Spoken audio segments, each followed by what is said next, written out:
How about a Coppola Quick Facts? Coppola Quick Facts, as I mentioned, Birdy is the debut novel of William Wharton, who did not start writing until he was 50 years old. That was the first time he got published. But this book ended up winning the U.S. National Book Award in the category of first novel. So best debut novel. Birdy was actually a Pulitzer Prize finalist in 1980, but lost out to The Executioner's Song by Norman Mailer. Everybody read those? The classic. Yeah, Executioners, whatever. I've heard of Norman Mailer, though. In the actual novel, the veterans actually served in World War II, but the writers were unfamiliar with World War II and decided to set it in Philly in the 60s because they grew up in that era. So it's changed to Vietnam and set in the 60s. It's kind of ambiguous, and they're weird with their ages, too. It's like, we'll get into it in the breakdown, but it's like he's just hanging out with a bunch of 13-year-olds. And I had to stop the film at one point and check to see what time this was supposed to be taking place, because I was like, these cars, especially in the flashback scenes, I was like, these cars look like they're from the 40s, but these guys are still young when they go to Vietnam. So like, what? And then at like the dance, I could have swore the banner said class of 1984, and I was like, what? That literally makes no fucking sense. Maybe they just used an actual prom that was going on. I can't wait to go back and do the screenshot and see if I can get a better look at it. I think it was supposed to be 64, but man, I don't know. The quality of the video just wasn't very good. The book is actually a first-person perspective through Nicolas Cage's character's eyes, Al. But Birdy is still the central character of the story, and is, told from Al's perspective. Both in the film and the novel, Birdy's real name is never revealed. It just goes by that nickname the whole time. I think maybe there's a patch that says his name when he's in Vietnam, but I think they're in like really basic fatigues, like combat fatigues. So maybe not.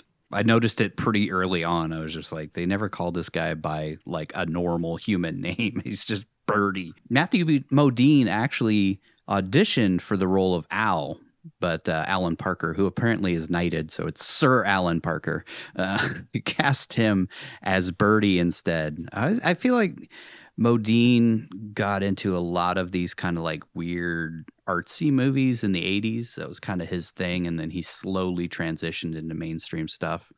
He still kind of does weird artsy stuff, and he's kind of like Cage in that way, where his career it would actually be a good podcast in itself. Maybe not as funny as a Nick Cage podcast, but Modine's career has been pretty varied from, starting in the 80s all the way up until now. It's all over the place. Nicolas Cage, who played Alfonso Columbato. Nick said, I was terrified of the role of Al because it was like nothing I'd ever done before. At this point, he hadn't really done much. He'd done Valley Girl, and he had worked with Francis Ford Coppola, I think, on the Cotton Club or maybe Racing with the Moon. I don't remember. But he hadn't worked much at this point. And I didn't know how to get to the places the role was asking me to go emotionally. Him being who he is, for scenes in which Al's face is disfigured and swathed in bandages, Cage actually lost 15 pounds just for that part of the film, which you can tell. Like, he looks different and acts different. And he also had 2 of his teeth pulled out. Specifically for this. He said, I wanted to look like I was hit by a bomb. It gave me a feeling of something I had lost. I felt this was a once-in-a-lifetime part, and it deserved that much. Which I feel like he says about everything. Probably Outcast. He was like, oh, this is a once-in-a-lifetime role. The name of Nicolas Cage's character, Al Columbato, is a reference to a Columba / Columbus, the genus of pigeons.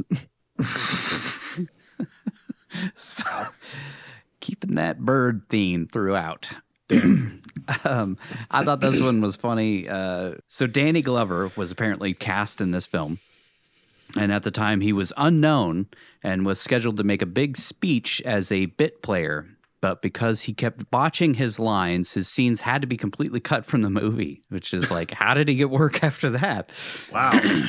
He was to play a bird owner who befriends Birdy, but Parker had this scene removed from the final film.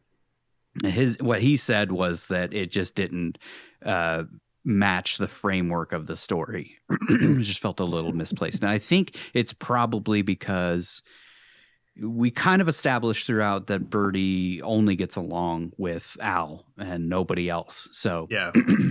I think adding somebody that he got along with might make him feel like he is a little more normal. I feel like the scene in the classroom where he's like very confidently like talking to the whole class feels very out of character for Yeah, it does. him. But he's talking about birds, so I guess Yeah, he's that's what I confident. chalked it up to. Is he's talking about something he's really interested and passionate about, so he's Yeah. able to express himself in that instance. Yeah, I liked but it he 'cause just it was feels like, so oh, comfortable, though. He's smart. Yeah. You know? Mhm. And he's likable when he talks about that stuff. So it's Yeah. just, yeah. Yeah, I'm just like he could have. I mean, probably after this film could actually go on to it, but like he'd be a great ornithologist. I mean, I mentioned it in the breakdown, but like he would have had an amazing career with that. He's fascinated with birds, obviously, in more ways than one. And he could have that could have been an amazing career for him, but. Whatever, Vietnam, I guess. He got drafted. It's not his fault. He there is no place for him in this world, like his dad who makes Yeah. wicker furniture. That like he could have had a good career in that too. I don't know. You think his dad ended up on the Wicker Island? His dad, the Wicker Man. His dad is the wicker man. Yeah, build these wicker things for these people every year. You'll love it. money in There's it, lots son. of birds on the island. Lots of birds on that. Some people dress up as birds. Crazy. This was the very first ever usage of the Skycam in a feature film.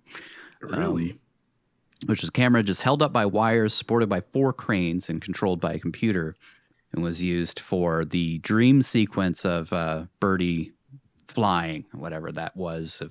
We'll talk about it. And the thing was like, is this part of his psychosis? Is this real? Is this like him just escaping his human form and flying around as a bird? We'll get to it. But yeah, I thought that was interesting that this film of all films was the one that used the Skycam for the very first time, which is now everywhere. Everybody uses the Skycam. I think the most prominent usage now is at sporting events. There's like a big ass fucking camera just going around all the time. And this was invented by Garrett Brown, who I don't think invented it for this film, but he was the guy who invented it. This was the debut film score for progressive rock singer-songwriter Peter Gabriel. The soundtrack was composed and recorded in one weekend.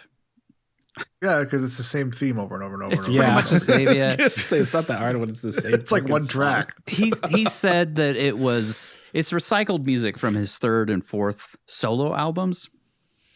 So a lot of it was already made, and he just took stems from different parts of songs and repurposed them.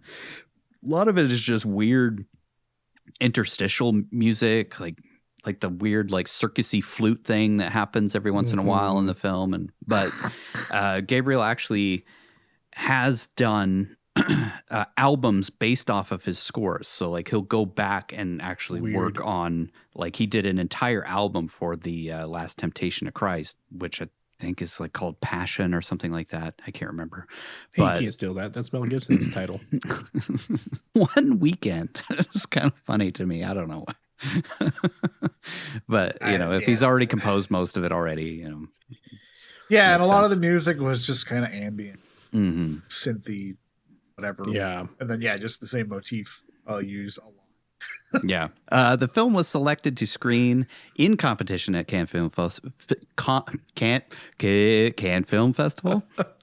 The film was selected to screen in competition at Cannes Film Festival. I don't know. In 1985, I feel like I switch them back and forth, just like Coppola and Coppola. Where the picture was nominated for the prestigious Palme d'Or, but ended up winning the grand prize jury award instead. The Palme d'Or, I thought was the grand prize, but apparently the Grand Prix, it's like, I wrote it down. It's the Grand Prix Spécial du Jury. Spécial du Jury. Whatever. It's like the viewer's choice. I guess it's like the jury's choice, yeah. Not the grand prize for the festival. All right, whatever. I mean, I don't know. that sounds pretty good to me. You get to con and then you get an award from the people who watched it, I guess.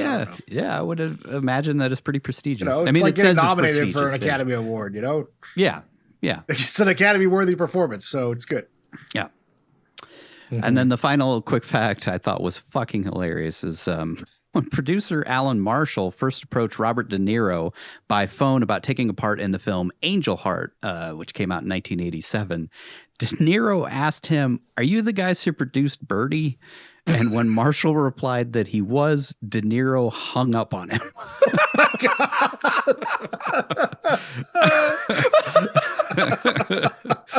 Harsh. No, man. Fockers. I'm good. God. Made that dick. weird, sexy Wow. bird picture of the fucking teenager butt naked on the floor.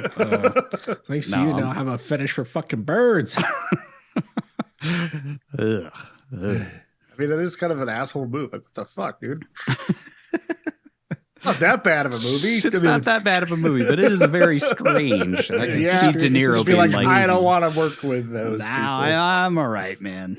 You're going to make me strip naked and hang out under a toilet? You're gonna make me Perch fuck a on the bird? end of a bed.